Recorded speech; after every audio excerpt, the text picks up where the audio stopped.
Salut amis mobbers. Alors dans cette vidéo, je vais vous partager mes conclusions au sujet des courroies.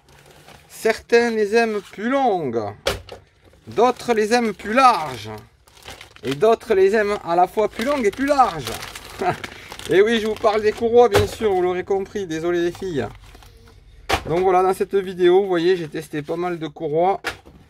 Et je vais vous partager un petit peu mes conclusions de façon à ce que vous n'ayez pas à vous ruiner comme moi je l'ai fait. Et vous partager un petit peu les dimensions qui me semblent intéressantes. Bon visionnage. Alors le protocole de test pour mesurer la dimension extérieure, j'ai pris du scotch de masquage. Bon, j'ai essayé de réutiliser tout le temps le même. Voilà, j'ai enroulé tout autour.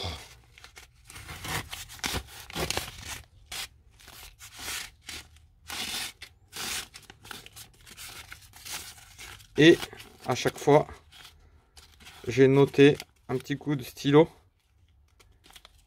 qui correspondait au début et donc à mon trait du début. Hop, j'ai fait mon petit trait de stylo, puis je l'ai étalé sur mon établi, puis j'ai mesuré avec un mètre classique la ligne droite que ça donnait.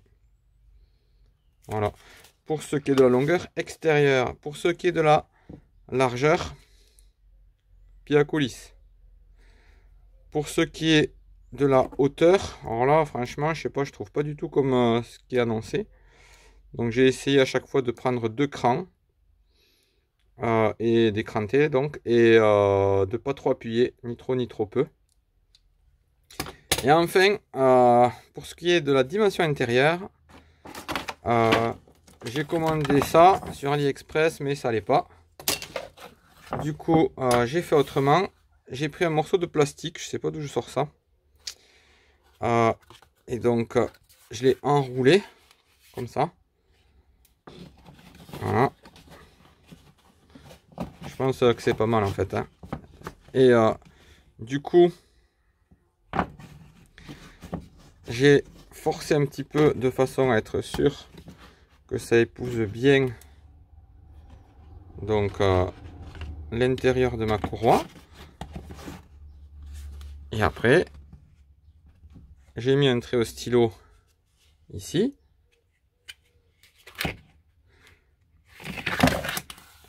Et après, donc, ligne droite sur mon établi avec un mètre classique jusqu'à l'extrémité extérieure de mon repère.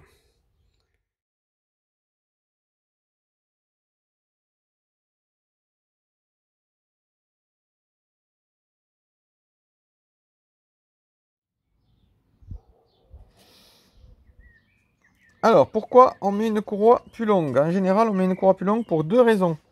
Un, pour éviter que le carbu ou la boîte à air ou le filtre à air ne viennent toucher le haut du cadre là. Et du coup, gêner la variation. Puisque si par exemple, là ça commence à toucher et que mon variateur n'est pas encore ouvert, mais tout simplement, il ne pourra pas s'ouvrir davantage. Voilà. L'autre raison, c'est, imaginons qu'on a un carbu ici qui touche plus tard, hein, parce qu'on a fait ce qu'il fallait. Par exemple, il existe des chapeaux plats. Donc, imaginons qu'on arrive vraiment à très haut au niveau du moteur. Bon, je pense pas que pour la cuve ce soit très bon, hein, d'ailleurs.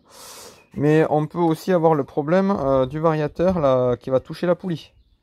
Donc là aussi, c'est pas bon du tout. Donc, perso, une courroie plus longue, pas de problème de variateur, pas de problème de variateur qui fait un bisou à la poulie. Et pas besoin de chapeau plat, visiblement.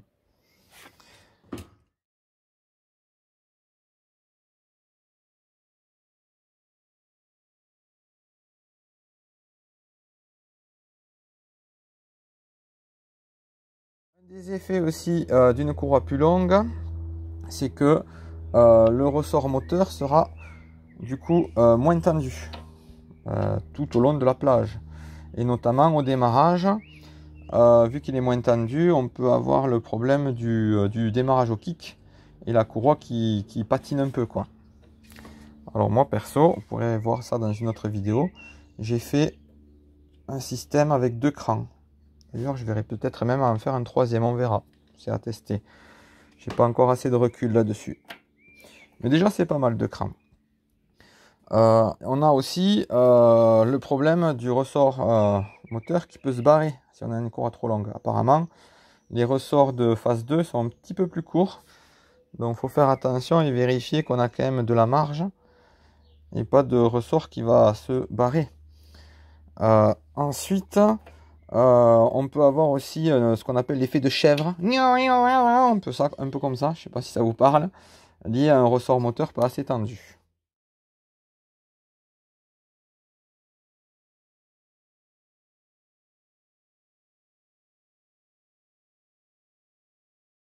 Également, le fait de mettre une courroie plus longue va rapprocher l'antiparasite du cadre.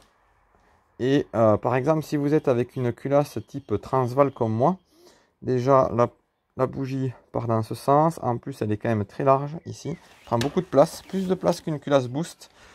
Et du coup, là, ça nous arrange pas trop parce que ça va avoir tendance à toucher. Donc perso, moi j'ai enlevé de la matière au niveau de la culasse et au niveau de l'antiparasite, sachant que c'est un culot court ici en plus, et du coup je pouvais pas mettre une porcelaine courte. Donc ça aussi, c'est à ne pas négliger.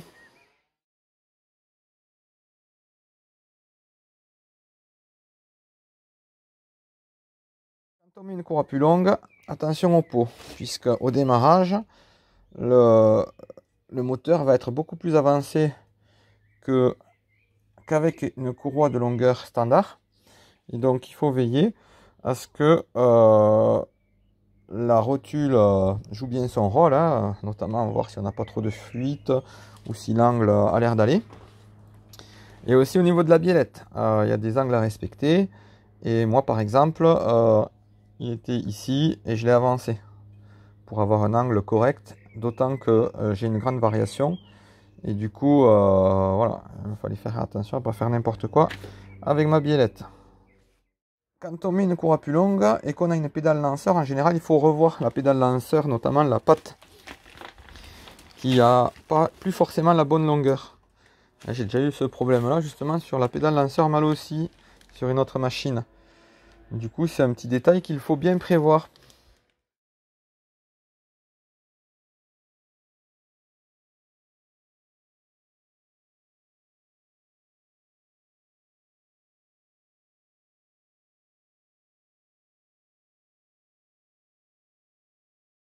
Alors, pourquoi on met une courroie plus large? Donc, celle-là, on va dire qu'on est à 16,7, 16,8. Et celle-là, 14,7. Les deux sont donnés en 28 degrés. Alors, en général, on met une courroie plus large parce qu'on se dit, voilà, je vais augmenter ma full plage. Donc là, on sort quasiment. Hein. Ah non, il y a plus que... Voilà, on sort bien comme il faut. Voilà. Extérieurement, bon. Après, ça s'userait, hein. Mais bon, moi, ça me plaît pas trop. Et l'autre, voilà, on sort pas du tout. Il en reste. Là, on a une marge de sécurité. Il y en a un, peut-être qu'on est à peu près à, je sais pas, je dirais une bêtise, 98 en plage.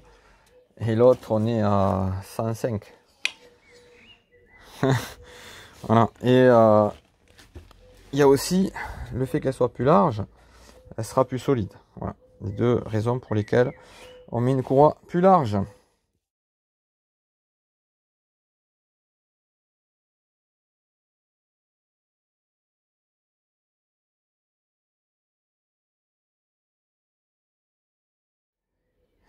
Alors, ce qu'on oublie, du moins moi je l'avais oublié au début dans mes tests, c'est qu'en mettant une courroie plus large, ben, en fait la courroie rentre moins dans la poulie.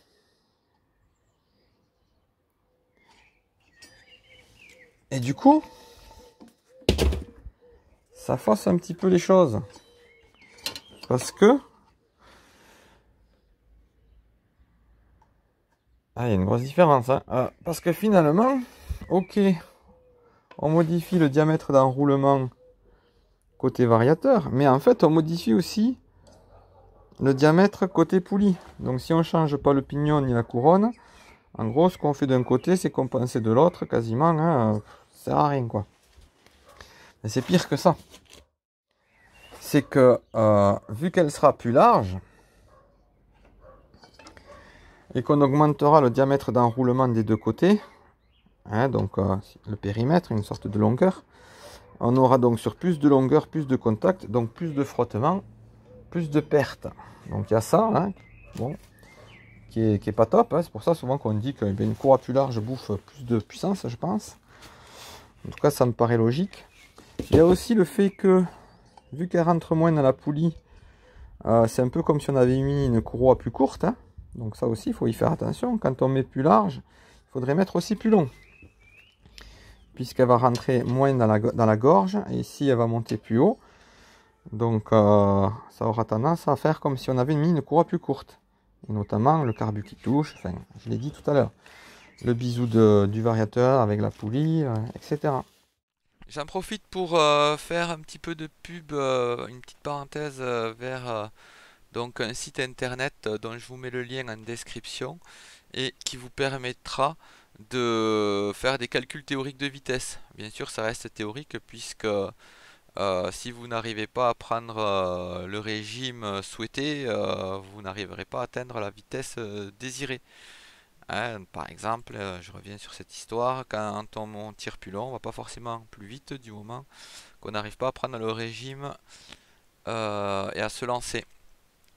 Également, en ce qui concerne le Vario Boost, grosse précision, effectivement, les fameuses rondelles de calage permettent justement de compenser la largeur de la courroie.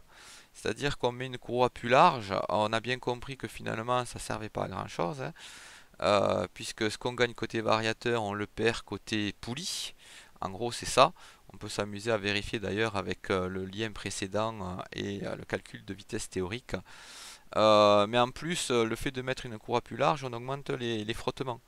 Vu qu'on augmente, je pense que ça vient de là, donc les diamètres d'enroulement, donc plus de longueur, plus de frottement, puisque plus de contact. Et donc, c'est là où encore on peut compenser donc cette largeur de courroie, puisque on peut à la fois gagner en full plage, mais aussi ne pas perdre au démarrage grâce à ces rondelles de calage qui permettent de rallonger en fait le canon. Et donc la courroie peut descendre toujours, on va dire, proche du canon de 18 mm, hein, diamètre intérieur d'enroulement variateur, et tout en ayant gagné en full plage. Et là on est pas mal. Donc pas besoin de faire de canon sur mesure ou autre. Donc voilà, je voulais justement du coup revenir sur ces fameuses rondelles de calage.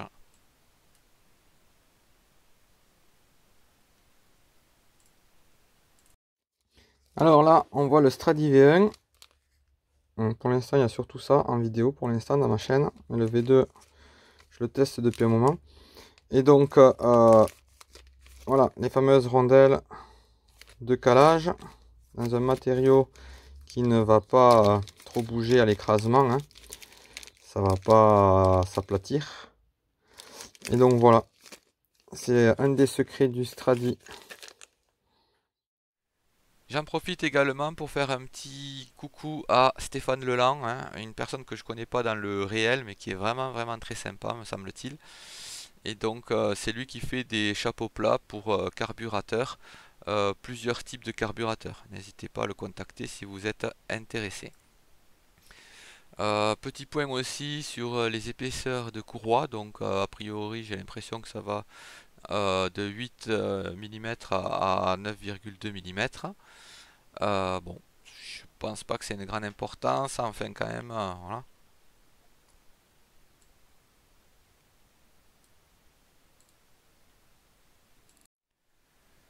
Alors pour ce qui est des épaisseurs de courroie, j'imagine que plus c'est épais, plus c'est costaud, mais plus il y a de frottement, et donc de perte, donc de puissance par frottement. Bon, j'en ai tenu compte de cette épaisseur justement dans le calcul d'usure de la courroie via le fichier GeoGebra que vous verrez par la suite. Et pour ceux qui ne connaissent pas, GeoGebra, c'est un logiciel de géométrie dynamique très utilisé dès le collège. Voilà un petit point en ce qui concerne les angles, hein, que ce soit poulie ou variateur d'origine, les joues boost et les courroies du marché. Alors, ce fichier, vous le trouverez dans un dossier partagé dont le lien est en description. Voilà, l'idée c'était de éventuellement mesurer l'angle donc des courroies, mais j'y arrive pas, ça va pas. Et par contre, mesurer l'angle de la poulie et du vario, ça va. Le système va bien. Donc vous le découpez. Là par exemple, je sais que c'est du 30 degrés. Donc il faut multiplier par 2 le nombre. Et voilà. Alors hop, je vais essayer, je sais pas si vous verrez quelque chose en caméra.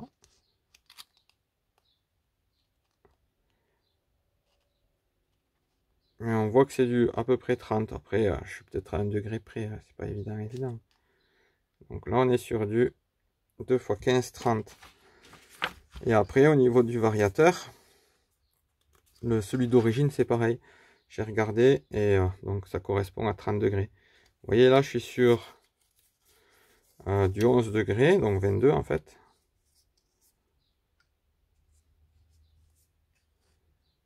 Et on voit ce que ça donne.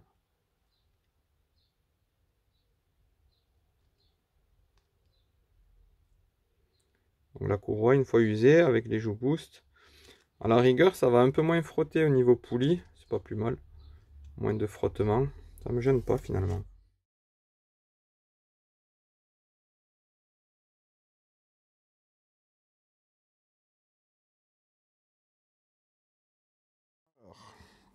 Vérification de l'angle 11 degrés pour le Stradi. On plie et on insère.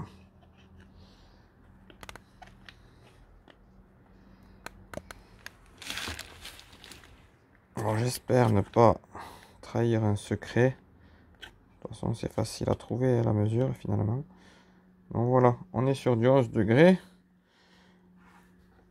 Ce qui explique d'ailleurs du coup qu'on ait une plus grande plage que sur un rapport plutôt de variation plus important que sur un vario qui ferait 30 degrés.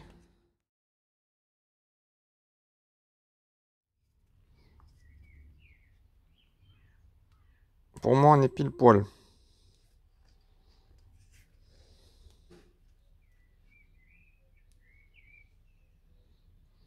J'en déduis que la dimension à ras de la poulie d'origine est de, voilà, on va essayer d'être précis, 16,2.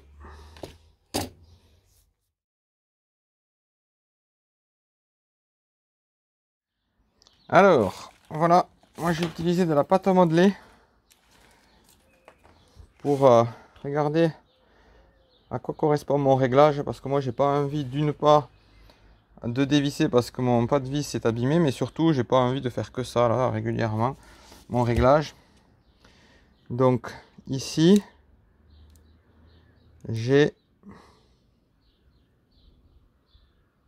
10,73. Alors imaginons que je veux mettre cette courroie et que je veux voir ce qui va se passer notamment en ce qui concerne l'usure de la courroie par le variateur et les joues de 22 degrés. Du coup ici je vais mettre 15, 3, 8 et demi. Hop, avec le curseur. 15, 3, 8 et demi. Courroie, donc j'ai supposé que c'était 30 degrés, 2 x 15. Les joues c'est du 2 x 11, 22 degrés. Et donc ma courroie au début va faire 15,3, après elle va être attaquée par le variateur pour arriver une fois bien rodée on va dire à 14,05. Et là en bas 10,74 c'est ce que j'ai on va dire, avec cette simulation.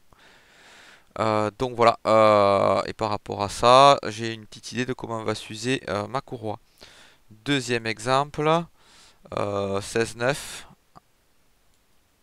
Donc mes deux courroies, on va dire préférées. Celle-ci serait plus adaptée, je trouve, à une poulie plus large, du coup. Tant qu'à y être, à la faire sur mesure, ben, je verrai bien avec un angle différent de la poulie d'origine. Même si c'est très secondaire, cette histoire-là. 8.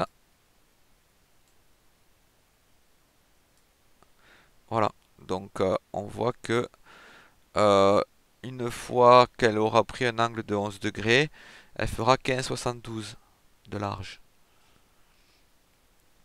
Donc en tout cas, c'est un peu comme ça que je voyais les choses et je vous montre comment utiliser ce fichier si jamais ça vous intéresse, tout simplement. J'ai créé un dossier partagé via mon compte Google Mobber58 dans lequel vous pourrez trouver ce fichier GeoGebra ainsi que d'autres choses. Alors, mes modestes conclusions concernant mon analyse au sujet des courroies. Donc pour moi, qui aime bien les courroies quand même assez longues, vous l'avez compris, et pour l'instant pas trop large puisque je suis en poulie origine, de ce que j'ai dans mon stock, j'aime bien ces trois-là. Voilà. Si par contre, pour donc un projet un peu plus énervé, donc je fais une poulie sur mesure. J'ai déjà contacté Gilles, pareil, que je connais pas vraiment, mais qui m'a l'air super sympa. Voilà, et donc il a fait aussi une poulie sur mesure à Monsieur Boost, Grégory. Je partirai, je pense, à vérifier sur ces dimensions-là de poulie.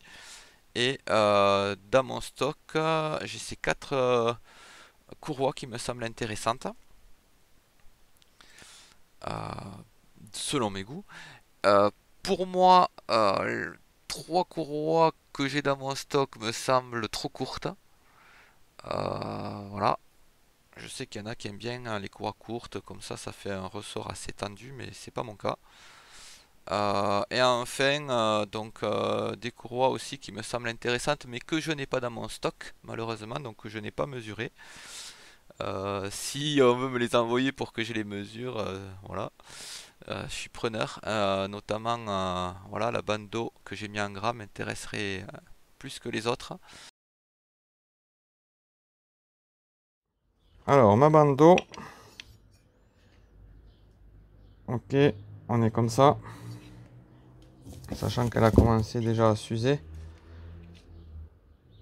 14,5. Et la malle aussi de chez Mir 35. 15,26. Elle n'a pas beaucoup été utilisée celle-là.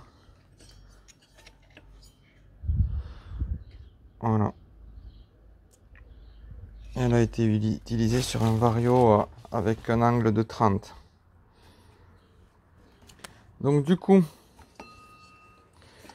je vais me retrouver avec une courroie légèrement plus longue, courte avec la malle aussi. Ce qui m'arrange parce qu'au ralenti, ça a tendance à toucher. Mon moteur touche un tout petit peu le cadre et ça va aller en s'accentuant au fur et à mesure que ça va s'user. Donc là, la malle aussi, je suis quand même loin de mon cadre. Et au niveau de la poulie, voilà, ça rentre un petit peu comme ça. Il doit rester 1,5 mm de l'extérieur.